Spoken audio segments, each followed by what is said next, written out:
Hola,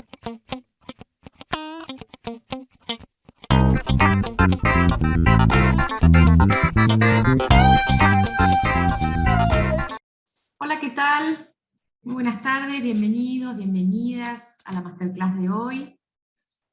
Estamos con el doctor Reski Pizarro, con el tema de conflictos y controversias en los consorcios remedios legales. Hoy pretendemos cubrir todos estos temas, que son la convivencia, perturbación de la pacífica vecindad, transgresiones, remedios legales, otras formas de resolución pacífica de conflictos, la mediación y el arbitraje, el rol del administrador en las disputas internas. El doctor Jorge Reski Pizarro es abogado, procurador de la UBA, agente de la propiedad industrial, practica el ejercicio liberal de su profesión, en especial en las áreas de propiedad industrial e intelectual, propiedad horizontal, derecho inmobiliario, real estate y derecho societario y corporativo. Ha hecho posgrados nacionales y extranjeros en derechos intelectuales y asesoría jurídica de empresas. Participó en numerosos cursos, congresos, jornadas, conferencias relacionados con las más diversas especialidades del derecho como asistente, ponente y expositor. Autor de numerosas publicaciones en revistas y medios especializados sobre temas de sus áreas de ejercicio profesional, como el DIAL, Microjuris, la ley, el derecho, Reus, UTSUPRA, abogados.com.ar, el seguro online, etc. Y ha sido colaborador en libros y autor del libro Coronavirus y su impacto en los contratos inmobiliarios y en la propiedad horizontal, problemáticas frecuentes en materia de propiedad horizontal, alquileres, compraventa e hipotecas que se acentuaron durante la pandemia. Esperen que voy a hacer acceder a más gente que está esperando y sigo. Es miembro del Instituto de Derecho de la Propiedad Horizontal del Colegio Público de Abogados de la Capital Federal, docente de la Diplomatura en Derecho de la Propiedad Horizontal en la Universidad de Belgrano y en el mismo Colegio Público de Abogados, miembro fundador del Foro de Abogados de la Propiedad Horizontal, creador y fundador de UCRA, Unión de Consorcistas de la República Argentina, y actual coordinador general de REDECO, Reafirmación de los Derechos del Consorcista. ONG líderes en la defensa de los consorcistas de PH, creador del Centro de Estudios de la Propiedad Horizontal y la Sociedad. Director del Suplemento de Derecho de la Propiedad Horizontal, Conjuntos Inmobiliarios y Derecho Inmobiliario en el DIAL, socio director de Reski Pizarro, Recasens, Chiches, Camp, asociados, abogados, consultores y agentes de la propiedad industrial. Jorge, bienvenido nuevamente a nuestras charlas. ¿Qué tal, Irene? Buenas tardes para vos y buenas tardes para todos y todas. Tengo un inconveniente en que no puedo iniciar el video, lamentablemente. A ver, y yo no puedo hacer nada, ¿no? No, creo que no, es un problema, no sé, hasta hace un rato había tenido otro Zoom y no hubo inconveniente. Sí. Bueno, pero lo importante sería compartir el Sí, fíjate si podés compartir. A ver si podemos compartir, más que verme a mí, lo más interesante va a Ya ser... te conocemos igual, creo que todos los que estamos acá te venimos siguiendo, así que... entonces, si me vienen siguiendo no va a haber tanto Pero problema. bueno, Tampoco, si no... tampoco se van a perder demasiado. Bueno, Jorge, qué barbaridad. Bueno, ahí está entrando la Ahí, gente. Sí, sí,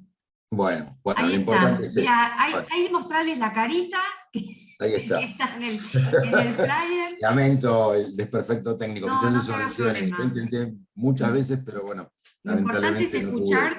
escucharte y poder ver las placas para poder Ok, seguir un orden, ¿no? De todos ok. modos, quiero aclarar, porque me lo van a preguntar, este PowerPoint, yo después ahora voy a poner un link a un formulario donde los que quieran recibirlo, simplemente lo manifiestan en ese formulario y también incluso pueden pedir un certificado de asistencia que también se los vamos a hacer llegar. Esto se los digo porque, bueno, Jorge va a empezar a hablar para que no estén por ahí tomando nota de todo, porque finalmente van a poder contar con el material. Por otro lado, la clase se está grabando y va a quedar en nuestro Facebook de Microjuris Argentina, así que también si quieren les voy a poner la dirección, después si quieren la vuelven a ver a la clase o referírsela a alguien más para que la quiera ver, no hay ningún problema. Bueno, Jorge, te dejo porque necesitas de todos los minutos. Muy bien, te agradezco mucho, Irene, y también, como siempre, a los presentes. Bueno, hoy vamos a hablar de estos conflictos y las controversias más habituales en los consorcios de propiedad horizontal, ya sean de la propiedad horizontal común como de la propiedad horizontal especial, es decir, de los conjuntos inmobiliarios, y vamos a hacer una referencia a los posibles remedios legales que encontramos para la solución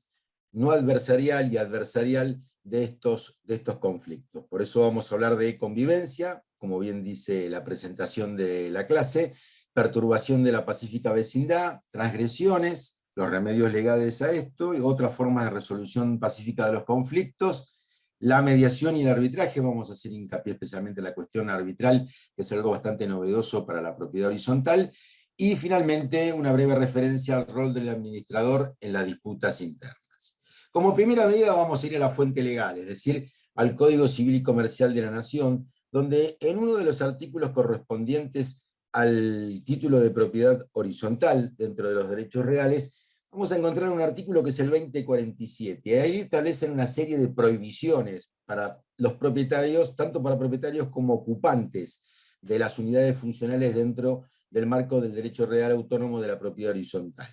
Hay 4 incisos que hay que tener en cuenta, los vamos a refrescar. Esto es texto legal, es decir, son obligaciones que vienen de fuente legal. Por un lado, destinar las unidades funcionales a usos contrarios a la moral o a fines distintos a los previstos en el reglamento de propiedad horizontal. Esto lo vamos a ver que es muy similar a lo que el artículo 6 de la ley 13.512, que es el antecedente a este título del derecho real de propiedad horizontal, existió en la Argentina a partir del año 48, y que fue derogada esta ley con la sanción del nuevo Código Civil y Comercial. Otra de las prohibiciones es perturbar la tranquilidad de los demás de cualquier manera que exceda la normal tolerancia, y aquí vamos a hacer mucho hincapié en la cuestión de la normal tolerancia, su concepto, sus características, y también cuándo se puede dar este abuso o actitud ilícita contra la normal tolerancia, o cuando en verdad debemos tener en cuenta que la normal tolerancia es parte de la vida dentro del marco de los consorcios, especialmente en las grandes ciudades. Por otro lado, otra de las prohibiciones es ejercer actividades que comprometan la seguridad del inmueble. Recordamos que la seguridad es uno de los objetos hoy de la propiedad horizontal. Tanto esto como la comodidad como el decoro permiten el mejor uso y goce de las unidades funcionales y las partes comunes que de manera inescindible conforman el derecho real de propiedad horizontal. Y finalmente, el depósito de cosas peligrosas o perjudiciales sería otra de las prohibiciones. A su vez, perdón, vamos a encontrar que... bueno, lo agrandé demasiado esto. Perdón.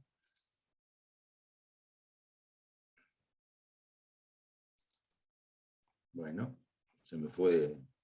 Bueno, no importa. ¿Ustedes lo ven bien esto? Sí, se ve mejor en realidad, porque está puesto bueno, en modo vista plena, ¿no? Genial, genial. Si se ve mejor, entonces, perfecto.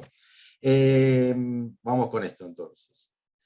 Decíamos que, bueno, hay que evitar, obviamente, las molestias, especialmente aquellas dentro del marco de la propiedad horizontal de los edificios sometidos a este régimen, que ocasionen inmisiones, como puede ser el humo, el calor, los olores, la excesiva luminosidad, los ruidos, que es uno de los grandes problemas dentro de la convivencia en la propiedad horizontal, las vibraciones o los daños similares por el ejercicio de actividades en inmuebles vecinos. Cuando hablamos de inmuebles vecinos, hablamos de unidades funcionales dentro del mismo edificio sometido al régimen de la propiedad horizontal, como también de otros inmuebles linderos que puedan perjudicar la normal vecindad entre estos y los integrantes de las unidades funcionales que componen el consorcio de propiedad horizontal. Vamos a encontrar también regulación en el reglamento de propiedad horizontal. Antes se llamaban reglamentos de copropiedad de administración, de hecho se siguen llamando porque los viejos reglamentos así se denominan. El nuevo código los menciona con un nomen iuris distinto, que es el de reglamento de propiedad horizontal. Allí también vamos a encontrar regulaciones referidas a estas cuestiones, e inclusive en los llamados reglamentos internos, que son aquellos que generalmente rigen las normas de convivencia dentro del edificio. En el código también vamos a encontrar, antes del 2047, el artículo 2046, y aquí tiene que ver con las obligaciones. En estas obligaciones de los propietarios, no de las prohibiciones, sería esto la contracara, vamos a encontrar que por un lado tienen que cumplir con las disposiciones del reglamento de propiedad horizontal, del reglamento interno, si lo hay. El reglamento interno no es obligatorio, por supuesto que el reglamento de propiedad horizontal sí lo es, porque sin otorgamiento de este reglamento no hay régimen de propiedad horizontal propiamente dicho. Por otro lado, tienen que conservar en buen estado la unidad funcional, y permitir, entre otras de las obligaciones más importantes y referidas al tema que hoy nos ocupa, decíamos permitir el acceso a la unidad funcional, y aquí hay que tener en cuenta estas cuestiones que tienen que ver con la seguridad, precisamente como uno de los objetos de la propiedad horizontal de acuerdo al nuevo ordenamiento jurídico privado. Es decir, la reparación de cosas y partes comunes y de bienes del consorcio, como también la posibilidad de verificar dentro de las unidades el funcionamiento, ya sea de cocinas, calefones, estufas y otras cosas riesgosas para controlar los trabajos de su instalación. Atento que se entiende que estas cuestiones implican, o estos objetos implican un vicio o riesgo inherente al propio objeto, habiendo de esa manera la posibilidad de concatenarse una responsabilidad objetiva. Por eso, la obligación del propietario de permitir indefectiblemente el ingreso para el cotejo y la verificación del funcionamiento de esos objetos, que son riesgosos de por sí, como decíamos recién. Muy bien, vamos a avanzar. Cuando hablamos de inmisiones materiales, hicimos referencia a la llamada normal tolerancia, que antes estaba contemplada en el Código Civil Velezano en el artículo 2618, ahora la vamos a encontrar en el 1973, y vamos a hacer especial hincapié en ella de aquí en adelante. Decíamos que cuando hablábamos de inmisiones materiales, son aquellas que caen, pueden mejor dicho, caer bajo los sentidos del hombre, porque quedan también fuera las intromisiones propiamente materiales, es decir, ahí vamos a encontrar inmisiones por un lado y por el otro lado intromisiones. La normal tolerancia y el 1973 habla de las llamadas inmisiones, relacionadas a precisamente humo, olores, luminosidad, exceso de ruido, etc. Un concepto sobre la normal tolerancia está indefectiblemente relacionado, ligado con las incomodidades propias de una sociedad en desarrollo. Es decir, la vecindad sabemos que impone la tolerancia de ciertas molestias, pero estas no deben superar la tolerancia normal. Lo cierto es que a veces es difícil determinar hasta dónde llegan los límites de la tolerancia y de la tolerancia normal. Para tener en cuenta estas cuestiones hay que, a su vez, analizar el llamado uso regular de la propiedad, que sería el uso normal de la misma. Es decir, debe respetarse este uso, pero sin perjuicio de ello, ante la existencia concreta de ruidos molestos, lo que puede suceder es que esto planteado ante un tribunal de justicia, el mismo puede ordenar el cese de esos ruidos ocasionados por los vecinos. Ahora, para considerar los ruidos como molestos debe probarse que los mismos superan precisamente un nivel mínimo establecido de incomodidad moderada. Vamos a ver un poquito más adelante cuáles serían los límites, especialmente en lo referido a los llamados decibeles, que pueden determinar, también no solamente por la cantidad de decibeles, sino por los horarios y la forma de expresión de esos ruidos, que esos ruidos significan molestias que impliquen un abuso o un incumplimiento de la llamada normal tolerancia. Si el uso es irregular de la propiedad, por supuesto que ahí lo que viene de suyo es la cesación de la actividad. Esto es, si excede la normal tolerancia, lo que habría que hacer, precisamente a través de un tribunal de justicia, o bien también por algún órgano administrativo, hacer cesar esa actividad molesta que genera perturbación y daño a los ocupantes y propietarios de unidades funcionales dentro del, por ejemplo, un consorcio de propiedad horizontal, ya que ahí también lo que vamos a tener que tener en cuenta que todo esto debe estar compatibilizado por el llamado principio de la prioridad en el uso. Es decir, se considera que hasta una fecha determinada el actor toleró las molestias que se entiende que por ende se entiende que las consintió. ¿Qué queremos decir con esto? Al uso regular o irregular, si es irregular, no cabe duda que implica la cesación de la actividad, pero también habrá que tener en cuenta si hubo o no consentimiento previo de esta, o tolerancia previa de estas molestias, por la cual se puede entender un consentimiento tácito de aquel que podría haberse encontrado afectado en su momento y no hubo reclamo con respecto a esto. Esto evidentemente es una cuestión de hecho y prueba que tendrá que evaluarse ya sea en el ámbito administrativo y especialmente en el ámbito judicial. Decíamos que las restricciones y límites al dominio, por supuesto que implican para cualquier propietario que tiene que soportar aquellas molestias, incomodidades que son propias y normales de la vecindad.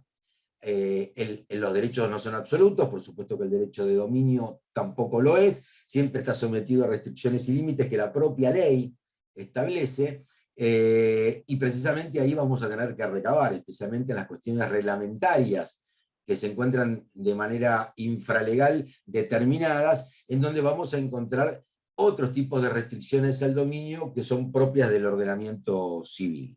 El concepto de la normal tolerancia, así como también la del uso regular, tiene que ver con un criterio un poco más elástico, es decir, siempre se deberá considerar en orden a las condiciones, por supuesto, de la vida moderna, en especial en las que se imponen en las grandes urbes, como en la ciudad de Buenos Aires. Distinto es medir o contemplar la posibilidad de superar o no la normal tolerancia en una zona de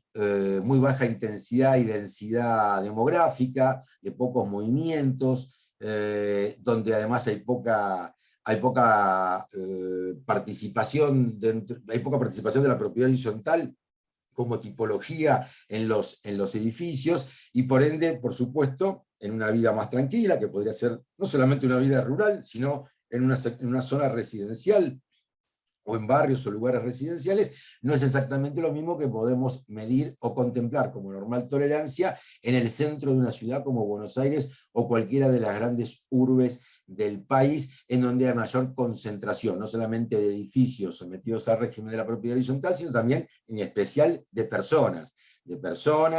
de tránsito, de movimiento económico e industrial, que puede, por supuesto, de una manera mayor afectar e imponer una forma distinta de entendimiento de esa llamada normal tolerancia. Es decir, que la cuestión social, la imposición de la vida social, determina la forma y las necesidades de tolerar ciertas molestias que surgen inevitables en muchos casos y que además puede ser una contrapartida de las numerosas ventajas que el avance tecnológico proporciona al hombre, ¿no es cierto? Por supuesto que cuando uno vive en centros urbanos densamente poblados, donde además hay un montón de actividad económica, industrial, de desarrollo cultural, de esparcimiento, es razonable, es entendible que, por supuesto, los límites de la normal tolerancia se amplíen a los fines precisamente de poder llevar una convivencia ordenada dentro de ese marco social, cultural y demográfico al cual nos estamos refiriendo. Aquí hay que tener en cuenta, entonces, como pautas a considerar, que hay que entender a la normal tolerancia en el Código Civil como una estimación que el común de la población entiende como tal, de acuerdo al lugar donde se desarrollen estas actividades, o en algunos casos también de acuerdo a ciertas tabulaciones, parámetros o tablas que indiquen como tolerable o no cierta actividad o ciertas inmisiones para la población en general. La pauta, que es la segunda de las condiciones que vimos de las 4 para analizar la normal tolerancia, tiene relación con la llamada prioridad de uso. Allí esta pauta juega de una manera autónoma, es decir, si aquello que produce los ruidos o los malos olores es anterior o posterior a la ocupación del inmueble por los denunciantes. Es decir, habrá que analizar si se dan los caracteres de continuidad e intensidad que exceden las incomodidades ordinarias y si hay un interés social comprometido. Es decir, prioridad de uso implica, yo denuncio una actividad que entiendo me genera molestias, daños o perjuicios, pero tendrá también que el juzgador analizar si esa actividad no era anterior a mi ocupación, por ejemplo, en una vivienda, ya sea o no sometida al régimen de la propiedad horizontal, y en el marco además social y demográfico en el cual se encuentra comprendida esa actividad, que tiene además una prioridad en el uso por ser anterior a mi ocupación o posesión de un determinado bien inmueble. Por su parte, hay actos que son perfectamente lícitos que pueden generar responsabilidad precisamente en virtud de que hay un uso excepcional extensivo del dominio, que esto otorga derecho a los particulares para hacer cesar ese uso o exigir la reparación del daño producido en sus bienes. El principio del llamado uso normal, decimos, lleva obviamente una tolerabilidad normal, siempre que la medida del uso del propio derecho por parte de un propietario no exceda esa normal tolerancia, que como dije siempre es complicado a veces detenernos y evaluarlos concretamente, y finalmente va a ser el jugador, si es que esto llega a la instancia judicial, quien determinará si se ha excedido esos límites o no. Bien. Precisamente el artículo 1973 del Código Civil Comercial contempla la llamada normal tolerancia en el nuevo Código Unificado, que antes estaba en el Código Civil velezano en el artículo 2618. Es decir, son actos ilícitos que contrarían al mismo tiempo el uso regular o normal de la propiedad y la normal tolerancia. En cambio, son actos lícitos, pero excesivos, los que aún ajustándose al uso regular tengan derivaciones que superen esa normal tolerancia. Como ustedes darán cuenta, precisamente es amplio, es un criterio, como dijimos, elástico, abierto, donde será muy fina la textura precisamente de la premisa de la norma a los fines de la interpretación por parte del juzgador o quien deba entenderlo así, por ejemplo, árbitros en el marco de un arbitraje que pueda resolver este conflicto. Acá también hay que tener en cuenta la importancia de la llamada autorización administrativa. Hay actividades que por supuesto necesitan autoridad administrativa y esto lo que hace es conceder siempre un permiso para que se den en condiciones generales, que están contenidas en las leyes y en los reglamentos, la posibilidad de desarrollar tal o cual actividad, por lo cual no podría atender por anticipado las consecuencias y molestias que las actividades precisamente permitidas puedan eventualmente ocasionar a los vecinos. Si el uso es irregular, ahí es indiscutible que la única solución, dijimos, era la cesación de la actividad por exceder la normal tolerancia, pero en el caso que estén claramente comprometidas las exigencias de la producción, también el juez puede optar por la indemnización y prescindir de imponer el cese. Principio ante el uso irregular es, como habíamos expresado, la cesación de la actividad, pero en casos particulares, especialmente teniendo en cuenta la importancia de otros de los condicionamientos de la normal tolerancia que implican o que implica la llamada exigencia de producción, es decir, cuando precisamente el ordenamiento intenta generar actividades productivas que se vayan desarrollando y produciendo, es donde ahí el juez quizás opte entre dos valores y entienda que es más beneficioso, en todo caso, generar una indemnización para los daños generados precisamente o producidos por el abuso o por el uso irregular, que imponer el cese, ya que esto afectaría ese principio, esa exigencia de producción que se podría contemplar en, por ejemplo, algunos barrios de la ciudad de Buenos Aires, donde confluyen edificios sometidos al régimen de la propiedad horizontal, o bien casas particulares sobre el lote propio, pero a la vez ese barrio o en esa zona de ese barrio se permite actividad comercial o actividad industrial. Es decir, habrá que conjugar estos valores a los fines de tener en cuenta precisamente sopesar esos mismos y darle prioridad también a las llamadas exigencias de la producción. Esto siempre y en cuanto pueda solucionarse el conflicto a los fines de que no se siga invadiendo con inmisiones inmateriales a los propietarios u ocupantes de esas unidades, también con el fin de evitar el cese de la actividad, que significaría un detrimento precisamente a la producción.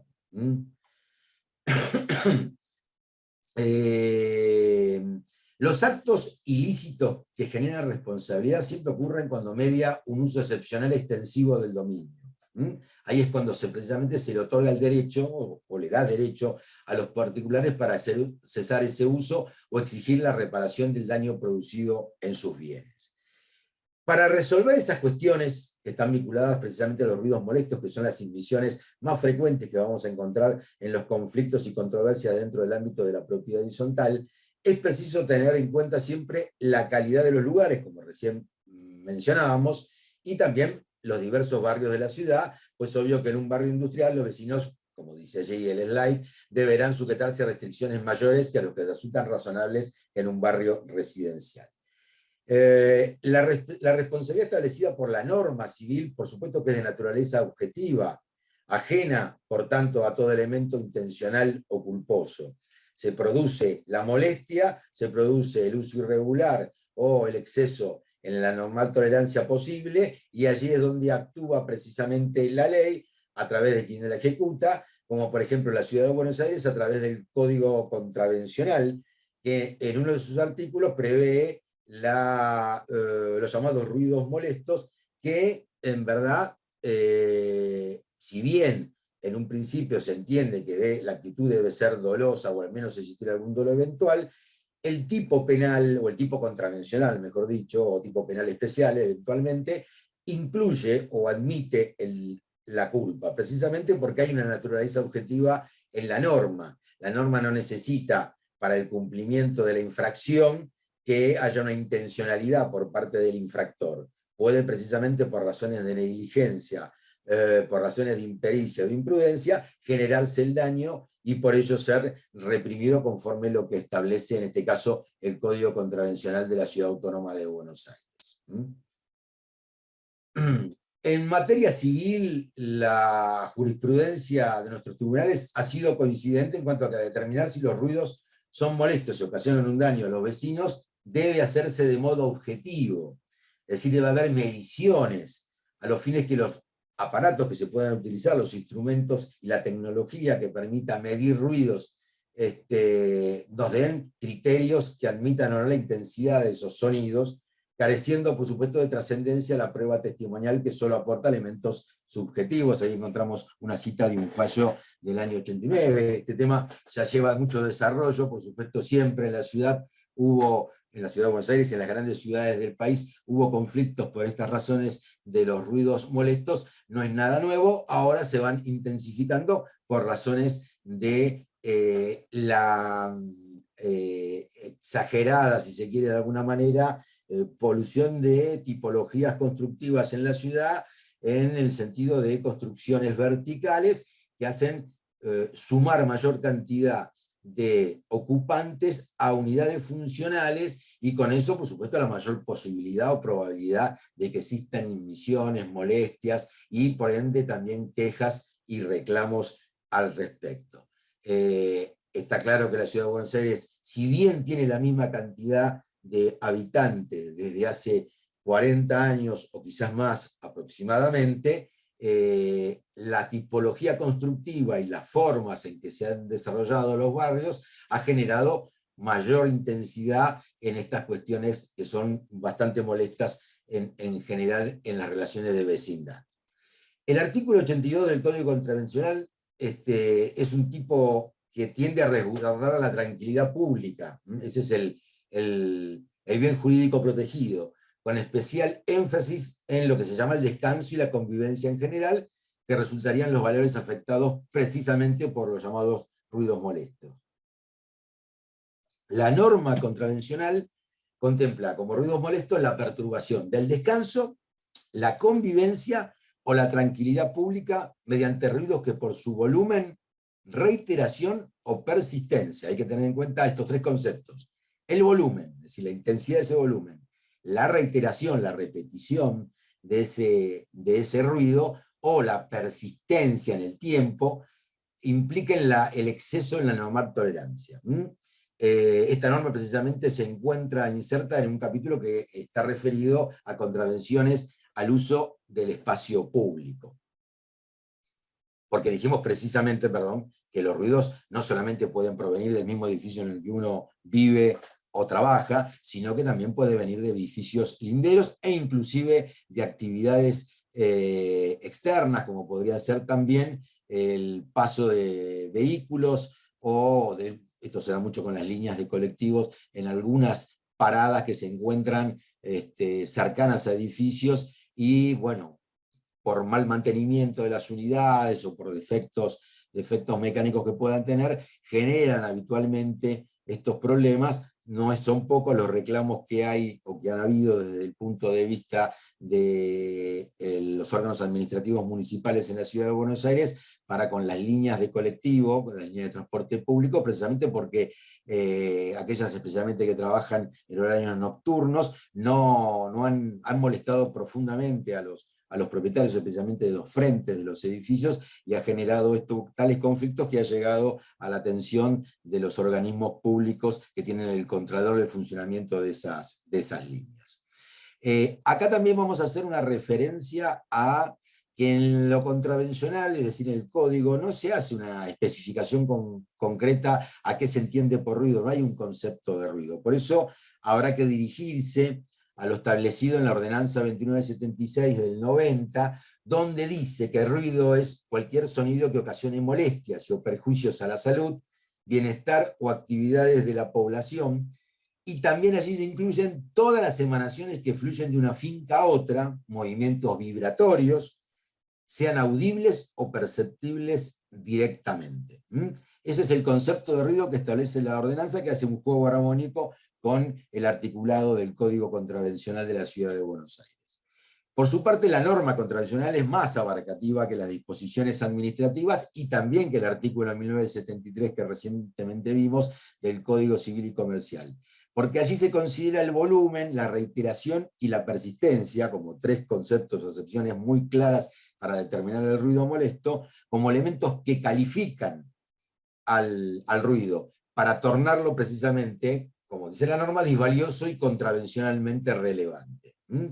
La norma en concreto dice que quien perturba el descanso o la tranquilidad pública mediante ruidos que por su volumen, reiteración o persistencia excedan la normal tolerancia, es sancionado o sancionado con 1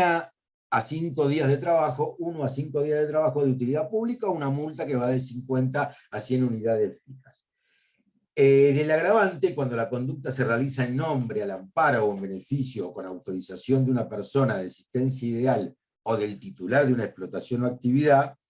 son sancionados estos con una multa superior de 100 a 1000 unidades fijas, o inclusive, como habíamos visto, la clausura del establecimiento de 1 a 10 días.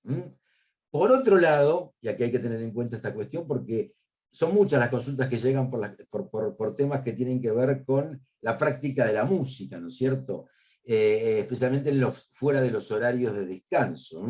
Ahí hay que entender que esto no constituye una contravención, ya sea el ensayo o la práctica. Siempre, por supuesto, que se utilicen dispositivos de amortiguación del sonido de los instrumentos o equipos cuando ello, por supuesto, fuera necesario. Es decir, la práctica y el ensayo musical, mucho más en lugares específicos determinados para tales prácticas, salas de ensayo o ambientes adaptados a esa actividad, precisamente no tiene per se la posibilidad de ser determinada como imputada, ser centro de imputación del incumplimiento de la norma, siempre y cuando precisamente esos lugares cumplan con los requisitos necesarios para colocar lo que llamarían paneles de aislamiento sonoro y demás, permitan, como dice la norma, la amortiguación del sonido de los instrumentos o los equipos que allí se encuentren y se utilicen. Dijimos que la contravención admite culpa, obviamente es una acción dependiente de instancia privada, con excepción de los casos donde el origen de los ruidos molestos provengan de la vía pública, que es el caso más común, bueno, de los motores, los ruidos que puedan propagar las unidades de transporte público de pasajeros, o alguna otra actividad que se desarrolle por momentos o de manera persistente en la actividad pública. Incluso ha habido denuncias en la Ciudad de Buenos Aires por estas cuestiones, relativas a temas precisamente a cuestiones musicales o de ensayo, con en algunos barrios la existencia de murgas que practican en la vía pública. No sé si ustedes lo han visto, pero es bastante frecuente. Quizá lo hacen más en fines de semana que durante la semana hábil de trabajo, pero lo cierto es que ha habido muchas denuncias de vecinos, precisamente porque estas murgas, digamos, por supuesto, les cuesta obtener un lugar, un recinto para poder desarrollar sus prácticas, lo hacen en vía pública. Generalmente se buscan lugares más abiertos, barrios menos densamente poblados, pero igualmente los ruidos llegan a las inmediaciones y ha generado la crítica y el reclamo de muchísimos vecinos. Hay un antecedente interesante que es el del Tribunal Superior de Justicia de la Ciudad de Buenos Aires en los autos Iguán Félix sobre el artículo, que antes era el artículo 72 del Código Contravencional, sobre recurso de inconstitucionalidad del año 2000, entonces dice que la normal tolerancia debe ser interpretada de acuerdo con la ponderación social media de las reglas de convivencia a ese respecto, pudiéndose completar con lo estatuido por la Ordenanza Municipal de Prevención Ambiental, que es otro de los instrumentos legales que vamos a tener en cuenta a los fines de determinar estas cuestiones, que es la 39.025, que prevé topes de contaminación sonora. También, bueno, acá hay una recomendación al final de este slide, que es una nota que se publicó aquí en Microjuris hace unos años, incluso previo a la sanción del Código Civil y Comercial, pero en la que desarrollamos, una nota de mi autoría, en la que desarrollamos precisamente esta cuestión de los ruidos molestos y la normal tolerancia, enfocándola desde la legislación civil, en ese momento el Código Civil velezano, la contravencional y de faltas y su relación con lo que era la ley especial del régimen de propiedad horizontal, la 13.512, pero que perfectamente es aplicable en la mayor parte del texto de esta nota a lo que hoy podríamos entender también por normal tolerancia y cómo juegan todos estos ámbitos de aplicación desde el punto de vista del cumplimiento de la norma y también de la represión o de la punición del incumplimiento de la llamada normal tolerancia. Acá hago mención, y seguramente lo vamos a ver un poquito más adelante, a una ordenanza que tiene que ver con la medida, la Ordenanza Municipal de Prevención Ambiental, que es la que rige además como autoridad de aplicación la Dirección de Protección Ambiental del Gobierno de la Ciudad de Buenos Aires, porque allí sí es donde, aplicando esa ordenanza, se van a poder tomar medidas de audio, medidas de decibeles, para saber si se infringe o no precisamente la normal tolerancia, porque eso está tabulado. Cuando hablábamos anteriormente de, ya sea cuestiones de implicancias en las personas en sí mismos, de acuerdo a sus subjetividades, es decir, si generan o no molestias algunas de ellas, eso por un lado se tendrá en cuenta cuando hay reclamos, pero también en los casos de música, de ciertos ruidos dados en otras condiciones, hay que tener en cuenta que la medición que establece la ordenanza va a determinar o va a poder determinar precisamente si se infringe o no el cumplimiento de la llamada normal tolerancia, que además implicaría el cese, en el caso de superación, el cese de la actividad transgresora.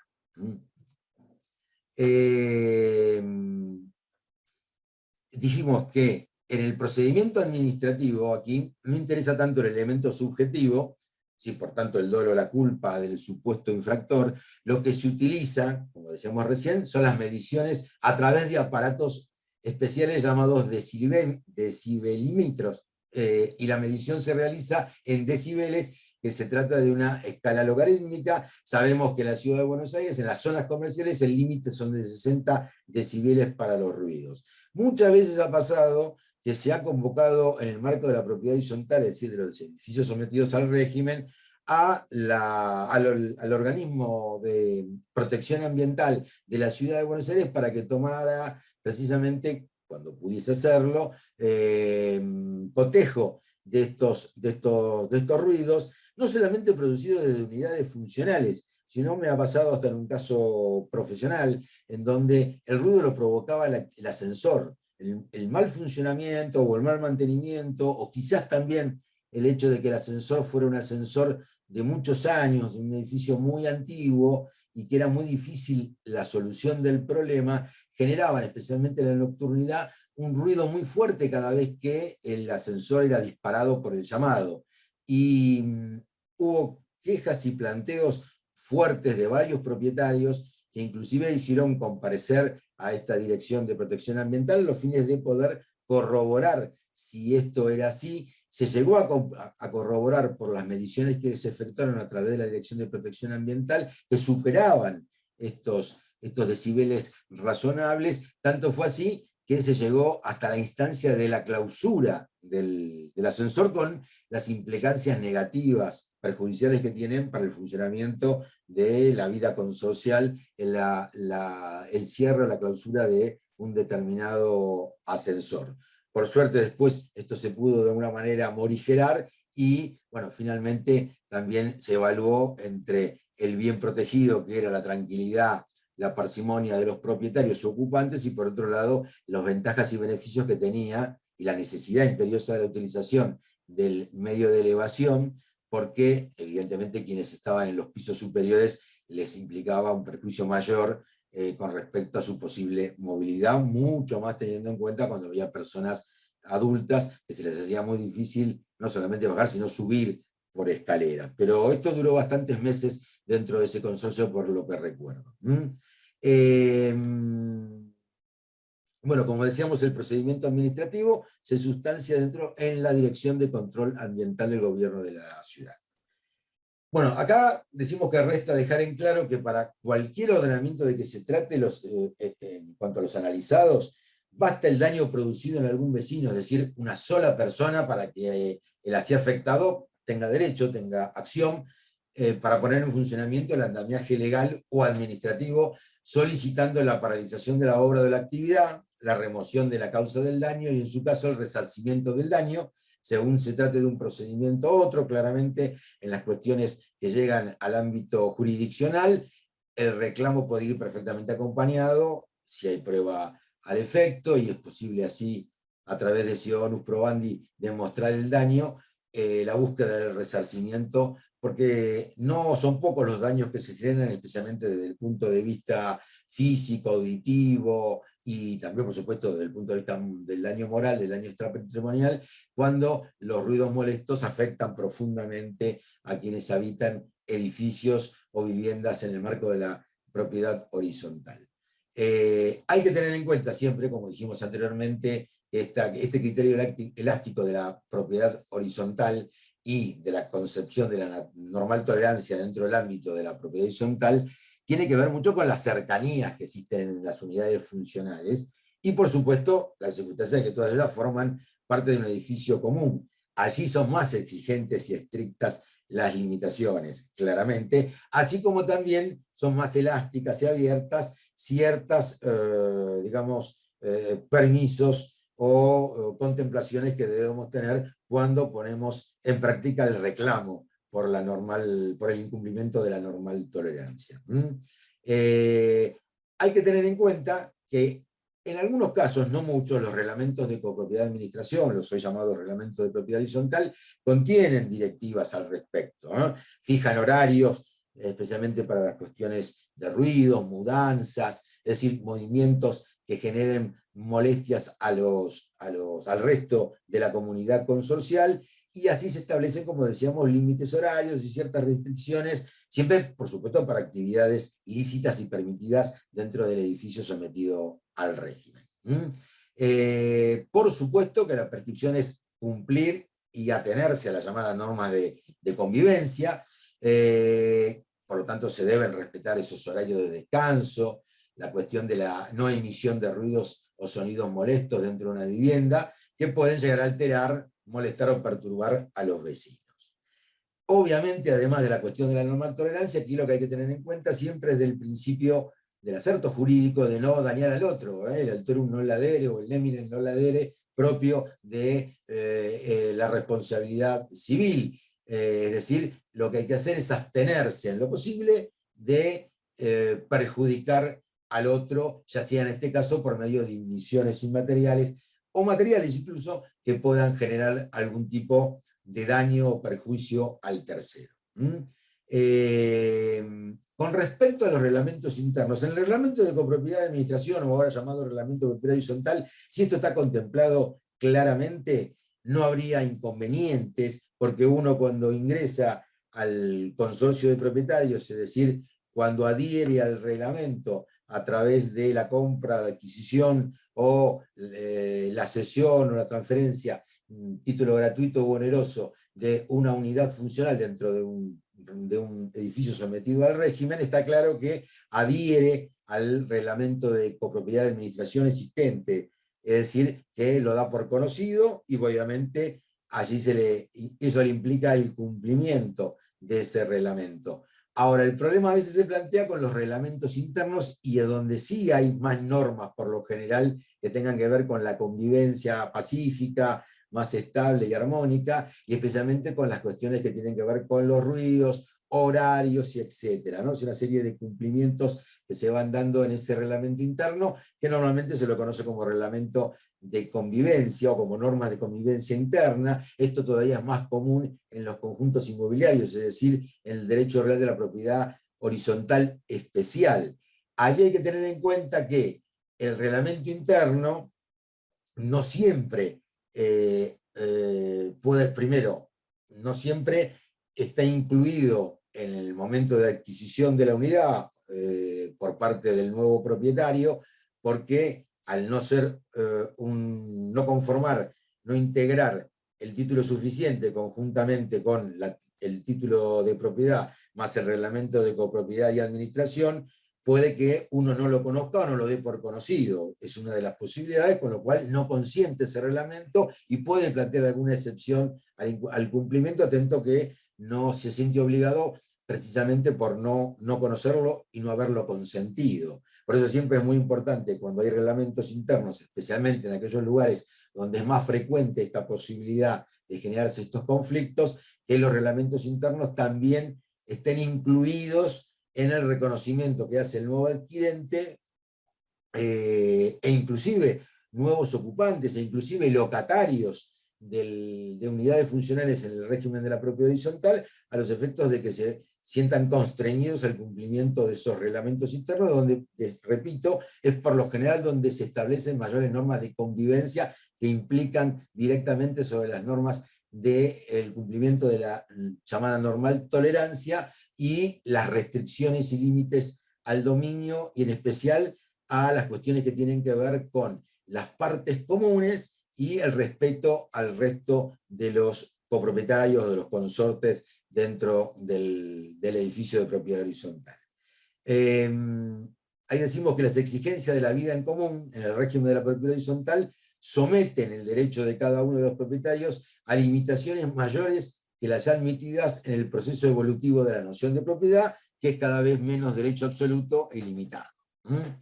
Bueno, hay algunas referencias jurisprudenciales que les van a servir, lo vamos a dejar para más adelante para que ustedes tengan acceso a la presentación y puedan analizarlo, pero todas más o menos en el mismo sentido, precisamente en el respeto que se debe tener a estas cuestiones y en la utilización que se le debe dar a las propias unidades funcionales, ¿no es cierto? Teniendo en cuenta que estas conforman una comunidad con el todo, con el resto de las unidades funcionales, conformando la persona jurídica consorcio, hoy persona jurídica consorcio, y esas normas tienen que ver con el interés general destinado precisamente a la conservación del edificio y también a la subsistencia del régimen, que incluye, por supuesto, la normal convivencia entre todos los ocupantes de las unidades funcionales. Bueno, ahora dicho lo cual, vamos a los modos de resolución de los conflictos. Vamos a abordarlo de distintos ámbitos, esferas, prismas, para que lo tengamos en cuenta y para que también de alguna u otra manera vayamos viendo cuál sería la graduación o la escala para poder ir solucionando estos, o intentar solucionar estos problemas. Evidentemente, además porque también ustedes lo verán, lo analizarán, si es que ya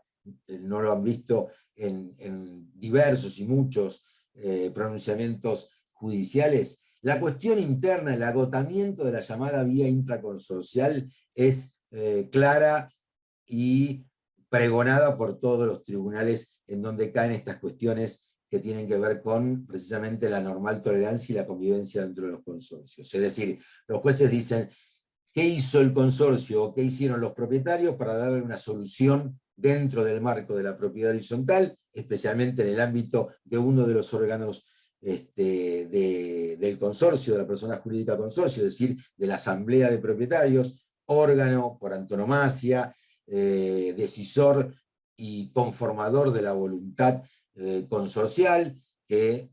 siendo órgano obligatorio tiene la característica de ser un órgano no permanente, porque precisamente comienza a funcionar o funciona cuando lo es convocado ese órgano a través de una decisión del administrador o inclusive del Consejo de Propietarios en ciertas condiciones, y también de los propietarios, ya sea individualmente, en grupo o por el medio de la llamada autoconvocatoria. Es decir, cuando alguna de estos disparadores se generan, allí comienza a funcionar este órgano que, como decíamos, concentra supremamente la voluntad consorcial. Hay que agotar esta vía. La forma más pacífica y habitual sería el diálogo interno, conocer el problema, y por supuesto esto eventualmente llevarlo a una decisión asamblearia si es que no se puede solucionar de una manera amigable, de una manera componedora entre quienes son los vecinos más afectados por estas cuestiones. Aquí lo que puede haber claramente son acuerdos privados, es decir, no se sale dentro del marco del consorcio,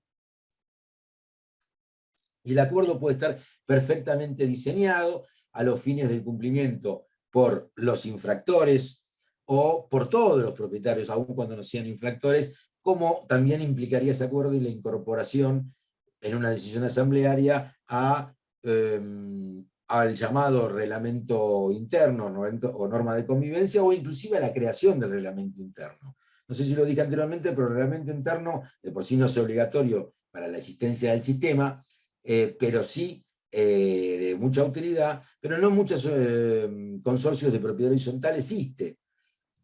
También esto puede generar el disparador o el pregón para que precisamente los consorcistas, a través de la asamblea de propietarios, tomen la decisión de elaborar, de instruir la conformación de un reglamento interno para atacar estas cuestiones, donde se van a fijar ciertas pautas de conducta precisamente por la experiencia negativa que han tenido anteriormente. La ley establece que cuando sea un locatario u ocupante, aquí hay que, por supuesto, poner de manera inmediata en conocimiento de la situación al propietario, dado que, si bien las conductas punibles son de orden personal, es decir, precisamente podría ser castigado desde el punto de vista contravencional, inclusive judicial, en el ámbito de la competencia civil, el inquilino, ocupante, comodatario, usufructuario de una unidad funcional, los daños que generan el incumplimiento reglamentario siempre se van a terminar extendiendo de una forma u otra al propietario de la unidad, que es de alguna u otra forma el responsable precisamente por el carácter de dominio sobre él, aun cuando no tenga la posesión directa del bien, siempre por supuesto tiene una suerte de guarda sobre su propiedad, y en especial del cumplimiento, aún por terceros, del reglamento de propiedad horizontal e inclusive del reglamento de convivencia. Para esto, la ley lo que hizo, en el capítulo correspondiente ese capítulo 9, dentro del ámbito del título de propiedad horizontal, del título 5 del libro cuarto del Código Civil y Comercial de la Nación, es fijar una premisa en el artículo 2069, donde se dice que si el infractor es un ocupante no propietario, puede ser desalojado en el caso de reiteración de infracciones. Esta sanción proviene, como fuente, tiene el artículo 15 de la Ley de Propiedad Horizontal, la 13.512, derogada, como habíamos comentado. Aquí la recomendación es la inclusión en dicho articulado cuando el consorcio curse la intimación correspondiente, es decir, cuando el consorcio lo haga por una cuestión de cumplimiento objetivo del reglamento, quiere decir, lo haga, intime, emplace al infractor, si en el caso del infractor, de ser el infractor un locatario o un ocupante no propietario, lo importante sería hacer valer precisamente la inclusión de esta cláusula del 2069, precisamente para que esta persona sepa que en el caso de haber reiteraciones de infracciones, se da la posibilidad del pedido por parte del propio consorcio del desalojo. Esto es la llamada reincidencia. Aquí se habría una cuestión se habría en el sentido de se discutía si la infracción como sí misma debería generar la posibilidad de reiteración, ante la reiteración de reincidencia, sin necesidad de pronunciamiento judicial, sino simplemente por el reclamo, si la reincidencia estaba dada por la reiteración del reclamo por la infracción, o si en verdad tendríamos que tener una condena judicial firme que, reiterada en otra condena judicial firme y consentida, implique la posibilidad del pedido de desalojo. Entiendo claramente que si el juez no determina el incumplimiento y la sanción al ocupante, no cabe la posibilidad del inicio del desalojo y mucho menos de la medida de lanzamiento por parte de un juez. Es decir, cuando hablamos de reincidencia, hablamos de una reincidencia desde el punto de vista procesal judicial. Jorge, Sí, entramos en los últimos 10 minutos porque hay muchas bueno, preguntas, ¿sí? ahí voy con total rapidez. Bueno, lo vamos a dejar. Pasamos a otro de los métodos alternativos, o no adversariales, en este caso, de solución o resolución de conflictos dentro de la propiedad horizontal. Uno que se utiliza mucho en la ciudad de Buenos Aires y en otros centros urbanos importantes es la llamada mediación voluntaria. Tiene la discusión, tiene el debate de que no es vinculante, porque precisamente es voluntaria, pueden o no las partes aceptarla. Si uno no lo acepta, no se puede llevar adelante, no hay sanción por la no presentación. Esto en verdad depende de la voluntad propositiva de los participantes. Aquí lo que se aplican son técnicas de resolución de conflictos no adversariales, es precisamente por personal especializado, por personas que se dedican a la cuestión de la mediación, no solamente abogados, de manera profesional. Muchas veces hay psicólogos, inclusive o incluso asistentes sociales, personas que están dedicadas al tratamiento de cuestiones grupales, de manejo de grupos, etc. La experiencia en el gobierno de la Ciudad de Buenos Aires, en las comunas, es bastante promisoria. No hay estadística concreta de cuántos acuerdos o cuántos acercamientos se llegan, pero en muchísimos casos, cuando los temas no son muy complicados o las posiciones no son muy recalcitrantes, se pueden lograr acuerdos que permitan disuadir de avanzar en otros mecanismos ya de distinto tenor, ¿no es cierto? Bueno, la conciliación también, paralelamente a la mediación voluntaria, es otra de los métodos alternativos de resolución de conflictos. No voy a avanzar mucho porque quiero avanzar sobre el arbitraje, que ahí sí me parece algo novedoso que debemos comenzar a aplicar, entiendo yo, en la propiedad horizontal. Es decir, el arbitraje implica un acuerdo previo, ya sea por uno o uno posterior al advenimiento del conflicto. Aquí las partes lo que tienen que hacer es decidir si van a someterse en cuanto a la resolución del problema a la decisión de un tercero imparcial para que lo resuelva. Este tercero imparcial no es un tercero imparcial judicial estatal, sino lo es dentro del ámbito privado, y esto precisamente se hace a través de la cláusula compromisoria. La cláusula compromisoria, en el caso de las cuestiones de consorcios, debería estar dada principalmente en el reglamento de propiedad horizontal, es decir, habría que propender a que los reglamentos incluyan una cláusula compromisoria a la cual van adhiriendo todos aquellos que se van incorporando al consorcio a través de la adquisición de unidades funcionales a someterse al arbitraje, que tiene, como vamos a ver, una serie de ventajas muy importantes más allá de la cuestión temporal, que además sí es determinante, pero tiene que ver con cuestiones de costos, de inmediación, de celeridad, de mayor comprensión de la situación, porque va a haber árbitros especializados en la cuestión, y es una vía alternativa de resolución que precisamente consiste en que estos jueces privados, que no pertenecen, como dijimos, a la justicia estatal, atiendan cualquier litigio o controversia que sea siempre susceptible de transacción. Para que sea necesario posible el arbitraje, tiene que haber motivo, objeto procesal, objeto de planteo, de motivo, que pueda ser susceptible de transacción. Bien. Es amplio el funcionamiento del arbitraje, ya existe en algunas cuestiones, en los temas inmobiliarios, inclusive en los temas de locaciones, no tanto en la propiedad horizontal, pero sí, por supuesto, hay que propenderlo a esto, precisamente donde en ellos pueden participar no solamente los consorcistas, sino inclusive el consorcio cuando actúa contra consorcistas por diversas razones, inclusive también por el cumplimiento objetivo del reglamento o el incumplimiento, que sería la realización de ruidos molestos, emisiones materiales o inmateriales que superen la normal tolerancia. También hay que tener en cuenta que se puede extender esto a cuestiones que tengan que ver con constructores, vicios, la cuestión de los corredores inmobiliarios, la defensa del derecho del consumidor inmobiliario en estas cuestiones. Bueno, todo lo que tenga que ver con la cuestión inmobiliaria, jurídico-inmobiliaria, por supuesto, la propiedad horizontal en primer lugar, es muy importante tener en cuenta esta cuestión debido a lo que llamábamos el tribunal de arbitraje especializado. En los conjuntos inmobiliarios ya es más común encontrarlo. Muchos country, muchos barrios privados, barrios cerrados, lo contienen en su reglamento.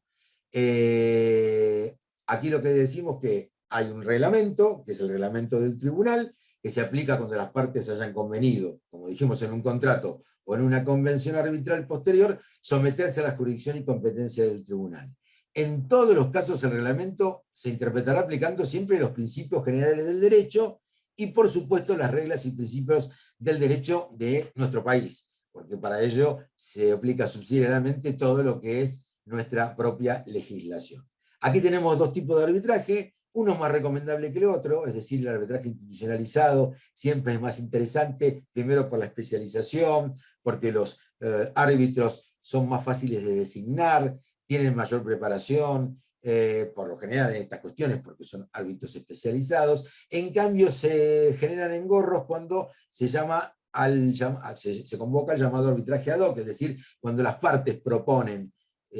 un árbitro de un lado, otro árbitro de otro lado, un tercero, que sería una suerte de árbitro por fuera de lo que determinen las partes, que proviene de un listado que puedan considerar las partes o de alguna institución, pero que en verdad no, esto es difícil en los arbitrajes ad hoc llegar a la designación propia del tribunal arbitral por la discusión, porque ahí plantean excusaciones, recusaciones, etcétera, que hacen más complicado la conformación del tribunal. En el tribunal conformado desde el punto de vista institucional, uno concurre al centro de arbitraje especializado, a la institución o la organización que contiene un centro de arbitraje especializado, y allí es donde se designan los árbitros, que son por supuesto todos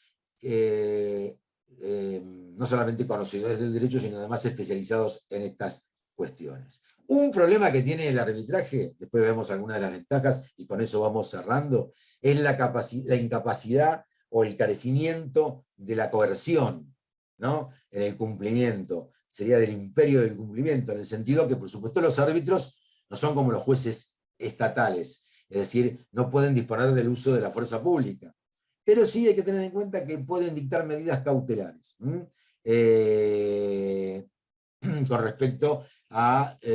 su funcionamiento dentro del acuerdo arbitral, que ahí las partes deben respetar porque están dentro de ese procedimiento al cual se comprometieron precisamente por la cláusula compromisoria compromisal. Y también hay que tener en cuenta que ya la jurisprudencia en muchísimos antecedentes ha admitido muchos reglamentos de centros o tribunales de arbitraje. Los reglamentos de estas entidades arbitrales suelen incluir la renuncia expresa a la apelación del laudo, y con ello se garantiza la eficacia, por supuesto, del procedimiento. La regla, por lo general, es la flexibilidad. El arbitraje no conlleva acartonamientos o formalidades en extremo, pero hay que tener en cuenta que cuando los pleitos tienen que ver con cuestiones registrales, como hablábamos de arbitrajes en lo inmobiliario, ahí, incluyendo también la transferencia de titularidad de un inmueble o la anotación en un registro de una cautelar en un registro inmobiliario, la ley vigente admite cierta disquisición, incertidumbre en relación a esos requisitos formales que debe tener el laudo para dotarlos precisamente de efectos registrales imperativos. Por eso no es tan común lo que tenga que ver con arbitrajes en cuestiones de compraventa inmobiliaria, que por supuesto pueden llegar a conllevar conflictos registrales de mayor complejidad o de difícil resolución cuando los atiende un tribunal arbitral, pero bueno, seguramente habrá que seguir avanzando en esas cuestiones para poder darle mayor entidad a ese tipo de arbitrajes. Los tribunales nacionales y la Corte Suprema ya tienen una larga tradición de fallos favorables a la vigencia de la cláusula de arbitraje, que se encuentra inserta en una variedad muy amplia de contratos. Dejo para que ustedes lean algunos de los artículos correspondientes al contrato de arbitraje dentro del Código Civil y Comercial. Allí van a encontrar en el título cuarto, en el capítulo 29, el contrato de arbitraje que está regulado desde 2015 en el Código Civil y Comercial, sin dejar de mencionar lo que dice al principio o arriba del slide, que la confidencialidad es una nota distintiva, por supuesto, la confidencialidad que las partes acuerdan a las cuestiones llevadas al arbitraje. Bueno, ahí van a encontrar la definición, la forma en que se desarrolla el arbitraje, la autonomía, que es independiente del contrato con el que se relaciona, es decir, la ineficacia de un contrato no implica o no obsta la validez del contrato de arbitraje, la competencia, los efectos de los laudos arbitrales, y finalmente, para terminar el recorrido, otra de las posibilidades para resolución de conflictos y controversias en los consorcios en la propiedad horizontal especial, habrá que tener en cuenta, por ejemplo, en la Ciudad de Buenos Aires, el procedimiento contravencional, que lo vimos cuando hablábamos de ruidos molestos, y la participación de la Agencia de Control Ambiental o de la Dirección de Protección Ambiental, y también la posibilidad de la denuncia, es muy sencilla, cuando esto se produce, al Ministerio Público Fiscal de la Ciudad Autónoma de Buenos Aires, hay un 0800 que ahí figura, hay un sistema de mediación dentro del procedimiento contravencional, hay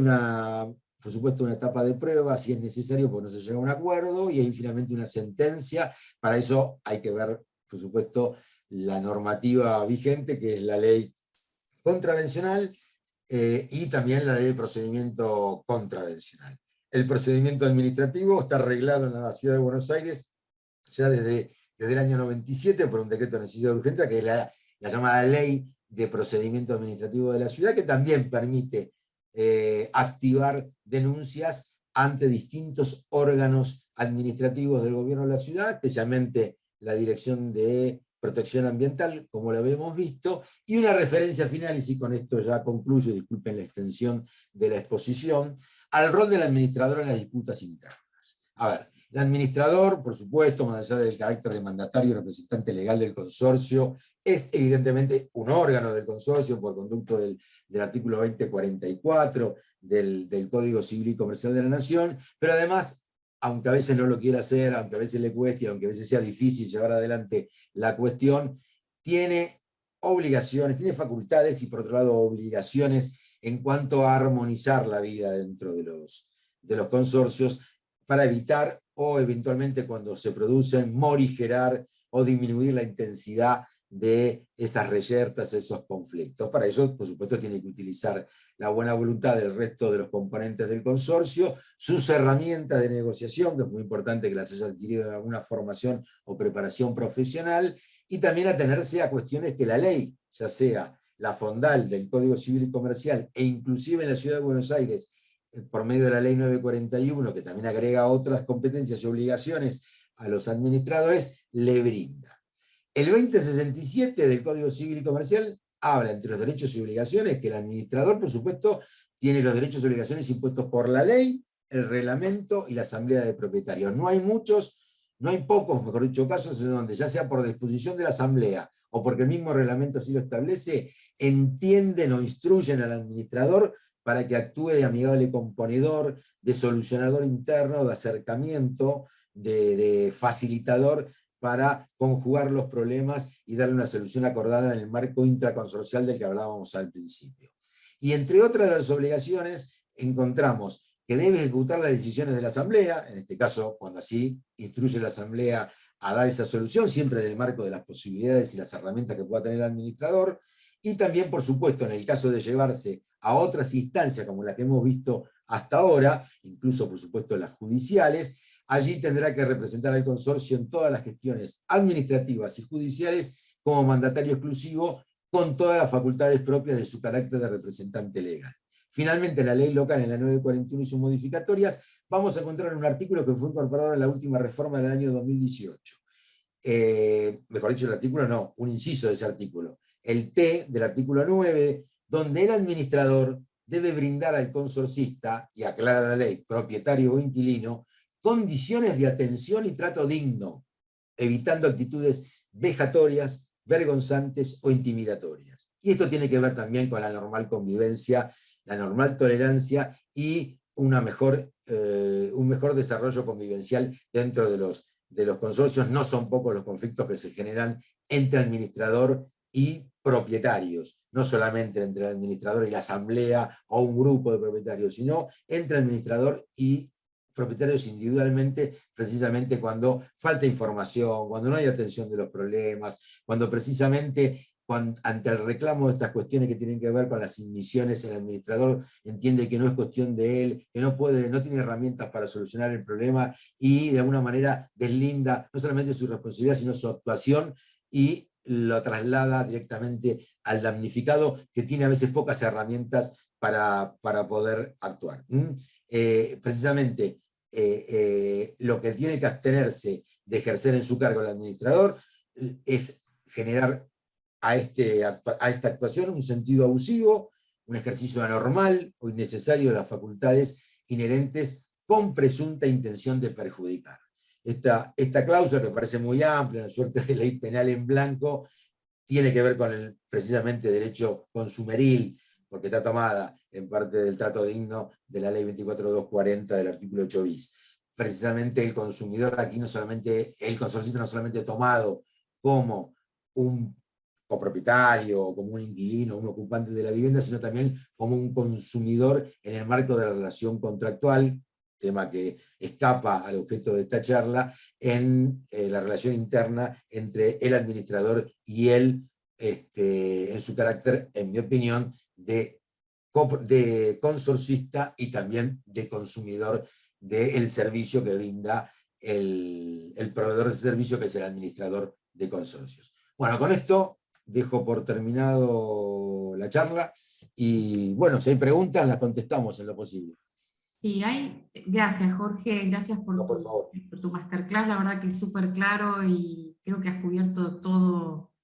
los temas. Hay muchas preguntas, no vamos a poder responder a todos, entiendan que si no se tiene que quedar a vivir Jorge hoy acá.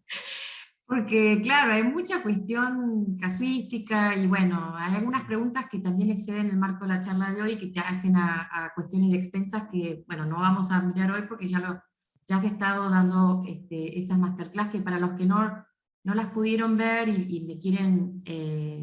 digamos, consultar sobre esas charlas previas, después lo vemos, pero esta es la tercera charla que da Jorge, en realidad la cuarta, porque hubo dos que tuvieron que ver con el mismo tema. Bueno, vamos rápido a las preguntas, voy a hacer un ping-pong de lo que fueron poniendo y tratar de resumir lo más posible la respuesta, si podemos meter más preguntas. Dice, ¿cómo se procede en caso que el propietario no permita el acceso a su unidad funcional? Por ejemplo, si se encuentra desocupado y este debe ser visto por un tema, por ejemplo, pérdida de agua o arreglo de caños, demás. A ver, hay un par de caminos. Por supuesto, la intimación previa al propietario a los fines de permitir el acceso. Si por una u otra razón no se puede ingresar, la posibilidad es, y hay que revisar, o bien hay que realizar tareas urgentes reparatorias. Existe una suerte de acción policial dentro del Código Procesal Civil y Comercial, el C23 TER, que es el llamado, que no es un interdicto, es una acción policial básicamente, que no tiene forma de juicio, que es la llamada oposición a reparaciones urgentes. Es decir, allí el propietario afectado o inclusive el administrador del consorcio puede iniciar la acción. Lo que hace el juez, por supuesto, es citar a una audiencia. Si no comparece el propietario o el ocupante de la vivienda, y el juez, con el informe técnico que se le proporcionó por quien hace la denuncia y las circunstancias del caso, ordena, si así lo entiende necesario, el allanamiento de la propiedad. Por lo tanto, se va con la fuerza pública, oficial de justicia y fuerza pública, y se ingresa a esa unidad. Inclusive en casos muy extremos, bueno, se convoca a veces a la Guardia Civil, ya fuera del ámbito judicial, el ámbito administrativo, se convoca a la guardia de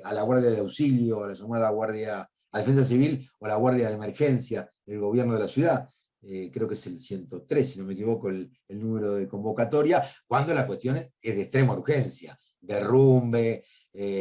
situaciones verdaderamente críticas que incluso le permiten a la Guardia de Auxilio el ingreso, precisamente por la premura, seguramente con consulta con algún fiscal de la ciudad, el ingreso a la unidad que se encuentra vacía, y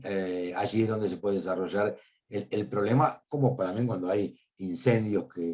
o incipientes o principios de incendio, precisamente los bomberos tienen la posibilidad de actuar ahí como funcionarios públicos en el ingreso a las unidades para sofocar eso y que no se expanda al resto de las unidades y a las partes comunes del consorcio. O sea que hay, por un lado, actividad administrativa a realizar, o bien actividad judicial a realizar, por los propietarios damnificados, o bien también directamente por el administrador, que no necesita que haya un daño concreto a una parte común, sí que haya un incumplimiento, que en este caso de reglamento, que en este caso el incumplimiento es el no permiso al ingreso para verificar, o para reparar si es necesario. Muy bien. Acá tenemos otro caso donde pregunta cómo se procede cuando se realiza una construcción sin autorización, en el caso aparentemente es una pérgola y parrilla y un cerramiento, por parte de uno de los copropietarios sobre la terraza, que figura en el reglamento de copropiedad como parte común, pero de hecho hay un uso exclusivo por parte de los mismos. Claro, claro. Y hay ahí un cerramiento, un incumplimiento. Un cerramiento, se coloca una parrilla, un quincho, o se construye algo, una suerte de habitación, o el techado, bueno, hay de todo, para todos los gustos. Algunas se pueden ver desde la calle, otras hay que interiorizarse viéndolo dentro del consorcio. La actitud va también de menor a mayor. Bueno, acá hay dos cosas. Lo primero que hay que hacer es el damnificado directo, si hay un propietario damnificado por esto, quite de luminosidad, de asoleamiento, daño directo porque la construcción le genera un daño al vecino. Ahí hay una acción concreta, porque siempre que el copropietario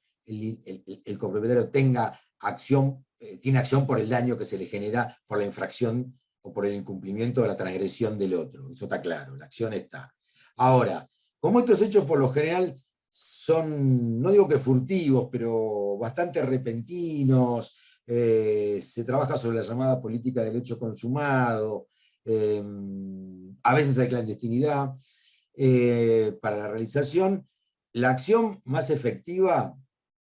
sería así también, o por un lado, previamente la presentación del interdicto de daño temido, o el de obra nueva, de acuerdo a cómo funciona esto. Si en verdad hay un daño a la parte estructural, al sustentamiento del edificio, de una parte del edificio, por la obra en construcción, y ir por el daño temido, por supuesto, para parar la obra. Y si no, ir por el de obra nueva para parar la obra. Para esto, para ambos casos, no debe haber mediado intervención administrativa, es decir, no ha habido denuncia y participación de un órgano administrativo en esta cuestión, que es lo que habitualmente se hace, ¿no es cierto? Es decir, el reclamo administrativo a la DGROC, a la DGFICO, dependerá de qué se trata la transgresión, pero si no ha habido eso, queda abierta esa posibilidad de estos interdictos, que obviamente son medidas urgentes, y el juez lo que ordena, comprobado ello, es la clausura y la detención de la obra. Hay que tener en cuenta que la obra,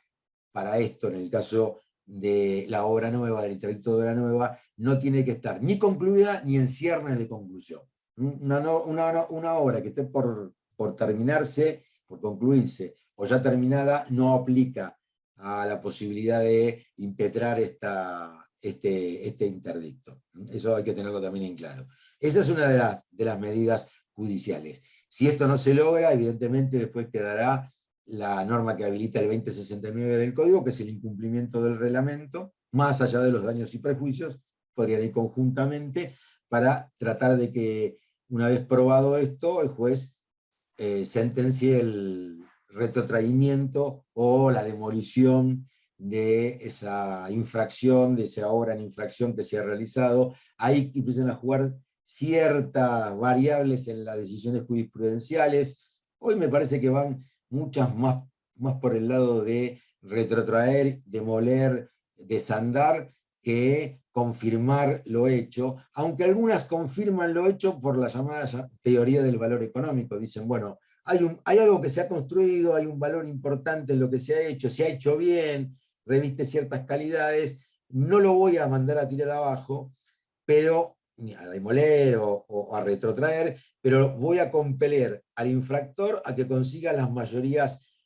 o la unanimidad en este caso necesaria, porque es en beneficio propio, ¿no? Necesaria, siempre a su costa, y también todo lo que implique cambio de reglamento, hijuelas de escrituras públicas de las distintas unidades, e inclusive aprobación de plano previamente, ante el órgano administrativo de la municipalidad, a cargo siempre del infractor. Esto a veces es difícil conseguirlo, o porque no pueda conseguir la unanimidad, que precisamente lo hizo porque no lo pudo conseguir antes, a pesar de que el juez ahora se lo ordena después, o porque en verdad los costos son tan altos que a veces en la evaluación el infractor, en estos casos, retrotrae directamente. No utiliza esa variable que le puede dar el juez de, bueno, no demuela, pero regularice, que es otra de las posibilidades. Jorge, una transgresión que se repite, porque ya veo que hicieron las mismas consultas, el tema de cuando uno de los propietarios alquila con destino de unidad, digamos, de alquiler temporal, ¿viste? Estos famosos alquileres temporales para turismo. Plataformas, especialmente. Claro, que incluso están publicitados y todas las unidades, ¿no? En estas plataformas, y bueno, y está prohibido, ¿no? Esto en el reglamento. Bueno, ¿cuál es tu opinión sobre este tema? Que además es muy reiterado, ¿no? Sí, a ver, está claro que si el reglamento explicita que el destino de las unidades es de vivienda o vivienda familiar, no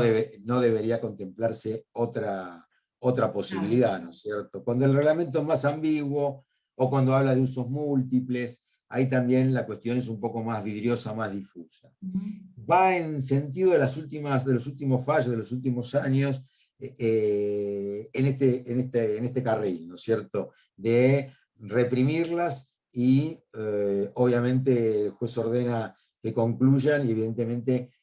o eventualmente se resarzan los daños ocasionados. Acciones que pueden ser iniciadas por un vecino afectado, damnificado, por cuestiones de seguridad, movimiento permanente dentro de un palier o de un sector del edificio, con gente extraña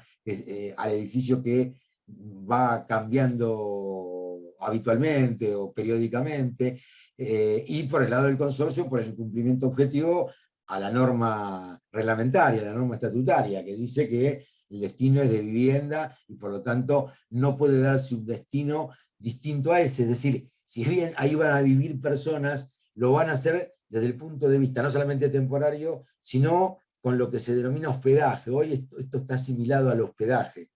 Y el hospedaje además implica una actividad comercial. Distinto, bueno, sería que se pueda probar que ese hospedaje no tiene fines comerciales, pero con el 99.9% de los casos, alquilar temporariamente o disponer temporariamente de esas unidades es en razón de utilizar esa unidad funcional o parte de una unidad funcional con un destino de hospedaje que implica una actividad comercial, que no está reglamentada, que no está permitida. Te decía, la jurisprudencia últimamente va en el sentido de rechazar cualquier planteo defensista y ordenar que se suspenda la utilización del bien en ese sentido. También se agregan como otro de los argumentos, además del incumplimiento contractual, o sea, del reglamento estatutario, por el hecho del hospedaje, la actividad comercial no permitida, también por razones de seguridad, hay fallos que así lo establecen, y por razones de daños que se han producido, que han podido ser demostrados dentro de partes comunes. Indefectiblemente, especialmente cuando hay mucho movimiento, hay muchas unidades que funcionan de esta manera, y hay muchas personas que van siendo incorporadas a esas unidades en carácter de hospedaje transitorio, hay mayor movimiento interno, mayor uso de ascensores, bueno, se han generado mayores daños al consorcio. Inclusive, por supuesto, cuando ha habido cosas más graves. Uno de los fallos está también en Microhídro y lo pueden ver. Hay un comentario cuando decimos que la violación cuando la contratación temporaria viola el reglamento de propiedad horizontal, que tiene que ver con el consorcio Callao, ya tiene muchos años ese fallo, es señero, precisamente en estas cuestiones, donde se le ordena el cese de la actividad al propietario de esa unidad, precisamente por esas dos cuestiones. El hospedaje como actividad comercial no reconocida no permitida en el reglamento, y por otro lado, la cantidad de perjuicios y de daños que había generado, porque bueno, ahí había mucha gente, rompieron cosas, se hacían reuniones en los pasillos, era un poco más gravoso la situación, ¿no es cierto? Pero va todo en ese sentido. Es una cuestión de prueba. Hoy con el tema de las plataformas es más sencillo. Claro. No nos olvidemos que cuando están permitidas, están reglamentadas en la Ciudad de Buenos Aires. También les recomiendo, tengo una nota escrita en abogados.com.ar sobre la nueva reglamentación de las ocupaciones o los alquileres temporarios en la ciudad. Inclusive el capítulo de plataformas es muy interesante porque tienen que cumplir ciertos requisitos, pero eso es cuando está permitido por el reglamento, o bien cuando no está prohibido por el reglamento. Hay que hacer un juego ahí de armonización y de interpretación del reglamento. Pero un reglamento que dice vivienda o vivienda familiar, y ya está, me parece que ahí es contundente, Sí, no hay porque duda. no hay ni hospedaje ni uso comercial, que es lo que deriva una locación temporaria. Jorge, una última pregunta. Pido disculpas a los que mandaron muchas, pero no vamos a poder cubrirlas. De todos modos, me tomé el atrevimiento, Jorge, de poner tu mail, porque como hemos Sí, por recibido favor. consultas post Sí, por curso, favor. que bueno, que a veces exceden el marco del curso, pero por las dudas puse el mail por si Sí, quieren sí, por favor. referirse a alguna consulta puntual o demás. ¿Dónde se puede conseguir un listado de tribunales de arbitraje en propiedad horizontal? No hice comentario, está en las filminas. Especializados en estas cuestiones, propiedad horizontal, temas inmobiliarios, registrales y demás, el Colegio Público de Abogados tiene el Tribunal Arbitral General, que está dividido en distintas secciones. Una de las secciones está dedicada a estas cuestiones. Inclusive estoy dentro del listado de árbitros de ese tribunal. Okay. Otro que puede existir para los conflictos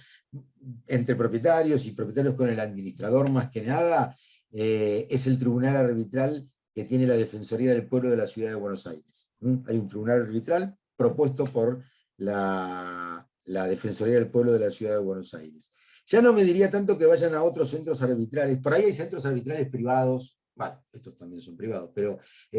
centros arbitrales privados, pero que no tienen quizá tanta relación con la especificidad de la disciplina. Está el de la Cámara Argentina de Comercio de Actividades Civiles, el de la Bolsa de Cereales, bueno, eso no tiene mucho que ver. Pero he también visto algunos centros arbitrales o centros de mediación y arbitraje, no voy a hacer publicidad de algunos de ellos, pero que los pueden encontrar por internet, que también pueden proveer, porque tienen en sus listados árbitros especializados en cuestiones de propiedad horizontal, temas inmobiliarios, temas registrales. Pero por supuesto recomiendo básicamente el público de la Defensoría del Pueblo y el del Colegio Público de Abogados, porque me consta y lo conozco. Bien.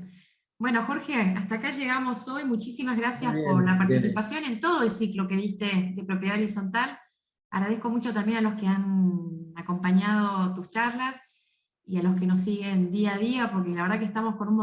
montón de masterclasses sobre distintos temas que, bueno, buscamos tratar de cubrir casi todo, ¿no? En lo posible. Bueno, muchísimas gracias. Excelente tu charla como siempre. Te Estás agradezco, bienvenido a seguir participando, por por supuesto. supuesto. Para el segundo Y semestre, lo que vos para el dispongas, segundo quería semestre vemos permitirme qué inventamos, sí, porque hay mucha agradecerle. casuística, hay mucho tema para cubrir, así que Por supuesto, cuando a vos te eh, parezca y cuando los temas que a vos te parezcan interesantes o de acuerdo a los pedidos de los escuchas y de los participantes. Y déjame agradecerle a todos y a todas las que participaron, por supuesto que lo aguante, que me disculpen que no me pueden ver, no pierden nada, pero siempre es mejor estar con la cara al aire, pero no pude, intenté 15 veces, no pude abrir la cámara, se ve que el anterior Zoom algo produjo en la cámara. Claro, ¿no? Estas cosas pasan, no te Pero bueno, preocupes. Lo importante tienen es la escucharte. presentación, la voz, y Irene, a vos, y en tu nombre a toda la editorial, a microjuris.com, que este año cumple 20 años ya. ¿Cuánto tiempo ha pasado? Y te cuento yo que estoy desde el día 1. Mira vos, bueno. Así Y que, bueno, yo que bueno, colaboro desde creo que 2007, 2008 me parece, así que también llevo unos cuantos años colaborando con algún interregno que no, en Microjuris, y es un gusto, la verdad que son gente muy amable y conocen a la perfección cómo desarrollar esto para el mejor desarrollo profesional de los abogados. gracias, Jorge. Muchas gracias. Te mando un Un cariño gusto. grande y gracias a todos por estar. Hasta pronto. Nos vemos. Hasta pronto. Chao, chao.